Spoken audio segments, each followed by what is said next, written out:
No dia de hoje venho mostrar-vos a face da imigração em Portugal, que ninguém mostra, desde logo o crescimento de, por exemplo, estrangeiros sem abrigo no Porto e o crescimento de alguns dados que são bastante reveladores do ponto de vista daquilo que tem sido a entrada de imigrantes em Portugal e os problemas que tem trazido do ponto de vista dos serviços públicos e de outros pontos de vista. Eu bem sei que há pessoas que gostam apenas de analisar esta realidade, esta nova realidade de imigração do ponto de vista de números, e eu não deixo de me ralar com os números, sem dúvida nenhuma que são relevantes, mas há evidentemente coisas que nos transcendem a nós e às estatísticas que, no meu entender, são mais importantes e que não podem, sem dúvida nenhuma, deixar de ser comentadas. Vamos ver esta notícia e fazer uns comentários. Ora, como eu dizia, a AMI triplica o apoio a estrangeiros sem abrigo no Porto.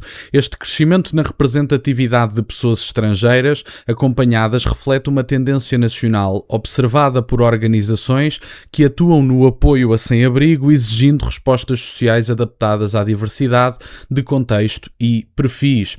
O que é que temos? O abrigo noturno do Porto, gerido pela Assistência Médica Internacional, quase triplicou o apoio a pessoas estrangeiras em situação de sem-abrigo entre 2020 e 2025, apesar de uma ligeira descida em 2025 face ao ano anterior, segundo dados divulgados pela organização este sábado. Portanto, no espaço de 5 anos, o número triplica apenas deste ponto de vista do abrigo noturno do Porto e, portanto, é uma situação um bocadinho dramática. Agora, vamos olhar aqui para dados que me parecem igualmente chocantes e que não foram noticiados nos grandes órgãos nacionais, que ignoram evidentemente que os serviços públicos e até mesmo privados, mas evidentemente que mais os públicos, têm logicamente limitações, desde logo da quantidade de pessoas que podem acolher, e que, a ver essas limitações serem ultrapassadas e em última instância esmagadas, essas limitações, têm evidentemente preços que não podem ser ignorados. Crescimento acentuado de utentes estrangeiros. Em 2020,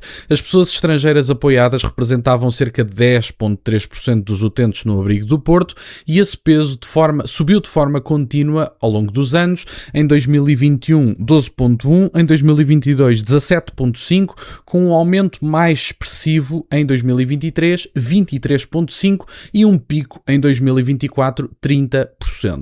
Mesmo com uma ligeira redução para 28,8% em 2025, a proporção de estrangeiros continua muito acima dos 5 anos anteriores. Em paralelo, a percentagem de utentes de nacionalidade portuguesa diminuiu de 81% para 70% em 2024, com uma pequena recuperação em 2025. E, portanto, eu acho que em última instância nós temos que perceber uma coisa. A crise da habitação não se vai única e exclusivamente acentuar porque a Mariana Mortágua considera que o grande problema da habitação é a compra de casas de luxo em Portugal. Eu compreendo, sem dúvida nenhuma, que haja aqui uma lógica legislativa que deva priorizar as primeiras casas dos portugueses e não comprar-se casas de forma a poder alugá-las e arrendá-las e tudo mais e fazer dinheiro com as casas. Eu compreendo que deva haver essa lógica legislativa. Agora, a Mariana Mortágua escolher deliberadamente optar por condenar as pessoas ricas e que compram segundas habitações, que às vezes não são pessoas ricas, metam isso em cabeça. Às vezes uma pessoa que compra uma segunda habitação esteve 40 anos ou 50 anos a trabalhar para juntar para essa habitação e lá conseguiu e pôs essa habitação a alugar ou a arrendar, no caso que nas casas não se diz alugar, mas que pôs a arrendar e, portanto, está a conseguir algum dinheiro que é evidentemente completamente arrasado pela quantidade de impostos que se pagam em Portugal. Agora, as pessoas não conseguem casa porque, de um lado, que é o lado da oferta, não a conseguimos aumentar pela carga fiscal, pela quantidade de burocracia, basicamente pela presença do Estado, no fundo é isto, e por outro lado temos uma procura cada vez mais crescente, digamos assim, cada vez maior, e que evidentemente vai aumentar os preços, desde logo porque vemos pessoas na zona do Martim Moniz a viver às 15 e às 20 amontoadas num T0 e depois pagam rendas, 15 e 20 pessoas pagam evidentemente rendas que dois jovens portugueses se mudarem enquanto casal, ou um jovem português se mudar sozinho, se por alguma razão conseguir a proeza de viver sozinho em Portugal e pagar sozinho a renda em Portugal, E, portanto, há evidentemente um problema de procura e de oferta.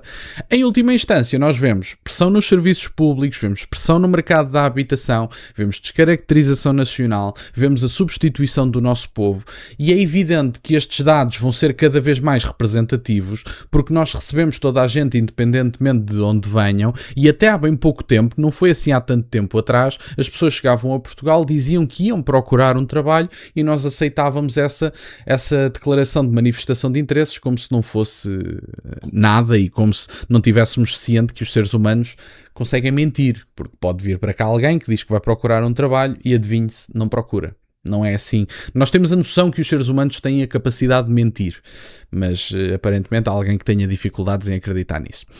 Perfil e origem dos utentes. Em 2025 o abrigo apoiou, um total de 59 homens, dos quais 70,1% eram portugueses e 28,8% estrangeiros. Os homens estrangeiros sem abrigo são oriundos principalmente da Roménia, Marrocos, São Tomé e Príncipe, Angola, Guiné-Bissau, Cabo Verde, Brasil, Venezuela e Colômbia. Portanto, o que nós vemos mais uma vez é aqui uma sobre-representação que se torna relativamente evidente. Tem o percurso educativo e causas da vulnerabilidade, o perfil sociodemográfico dos utentes mostram um aumento dos níveis de escolaridade, 34% com o terceiro ciclo, 29% com o ensino secundário, 18% com o segundo ciclo e 12% com o ensino superior, percentagem esta que tem vindo a crescer ao longo dos anos. Isto é outro dos problemas em Portugal.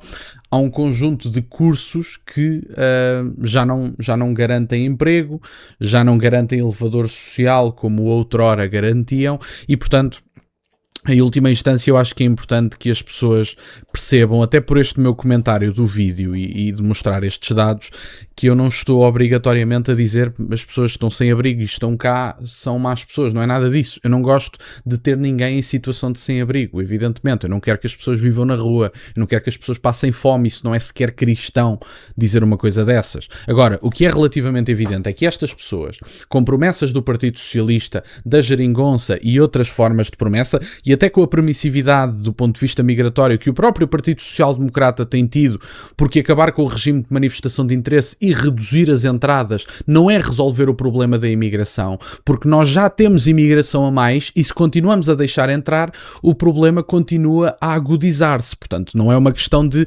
diminuímos as entradas. Não, temos que começar em massa as saídas, temos que ter a noção das pessoas que contribuem ou não, que fazem sentido cá estar ou não, e definir sem qualquer problema os critérios claros, que muitas vezes vai contra tratados europeus, e honestamente eu estou-me a borrifar para os tratados europeus. Se tiver que se passar por cima dos tratados europeus, que se passe, não me interessa, honestamente, mas fazer um plano de repatriamentos em massa e mostrar exatamente que há pessoas que não faz sentido cá estarem e talvez isso seja a maior parte dos estrangeiros residentes em Portugal. É importante levar em consideração, mais uma vez digo, que eu não estou a dizer que estas pessoas são más porque estão sem abrigo, eu não estou a dizer que estas pessoas são más porque são estrangeiras, mas em última instância, a esquerda portuguesa e o centro político português prometeu a estas pessoas uma vida decente, prometeu a estas pessoas que vinham para cá e isto era tudo porreiro, entrem primeiro, a gente faz contas depois, que foi a política do Partido Socialista, que de certa forma tem alguma continuidade da AD, e agora temos uma sobre-representação, mais uma vez e também neste dado, dos sem-abrigos estrangeiros em Portugal. Pessoas que com toda a probabilidade lhes disseram venham para cá, como disse o Presidente da República em África, venham para cá mas não venham todos ao mesmo tempo e a gente depois lá faz contas. E nós estamos a ver o resultado disso. Estamos a ver sem-abrigos a aumentar, estrangeiros, as pessoas que não são sem-abrigos, muitas delas estão a viver aos 15 e aos 20 amontoadas num T0 ou num T1 no Martim Moniz, e isto não é bom para os nacionais, porque substitui-nos, retira-nos a nossa identidade, descaracteriza o nosso país, prejudica os serviços públicos e faz pressão no mercado da habitação, entre outros problemas, e também não é bom para estas pessoas, porque eu não acredito que estas pessoas queiram viver na rua ou amontoadas num T0 ou num T1, e portanto, isto foi um problema que é para todos, a culpa é dos nossos legisladores que permitiram estas poucas vergonhas e agora está na altura de reverter. E há pessoas que dizem, bom, mas repatriamentos em massa não é uma coisa porreira, a gente não gosta e tudo mais. Mas tem que ser feito. Eu também não tenho particular gosto em enfiar centenas de milhares de pessoas em aviões e devolvê-las ao seu país. Não é uma coisa que me deixe feliz e muito animado. O que me deixa feliz e animado é a defesa da minha identidade e do meu país. E portanto, isso tem que ser feito. Não é algo que me agrada, mas tem que ser feito em massa. E, portanto, as coisas são assim. Criaram um problema e chegou a altura de o resolver, no meu entender. E, portanto, era isto no fundo que eu tinha para partilhar. Fico-vos, entretanto, muito grato que estejam desse lado. Peço-vos só que deixem o gosto neste vídeo e que subscrevam o canal. Tem as minhas redes sociais, o MBA na descrição, para o caso de quererem fazer alguma doação. E nunca se esqueçam, meus caros, questionem tudo. Até à próxima.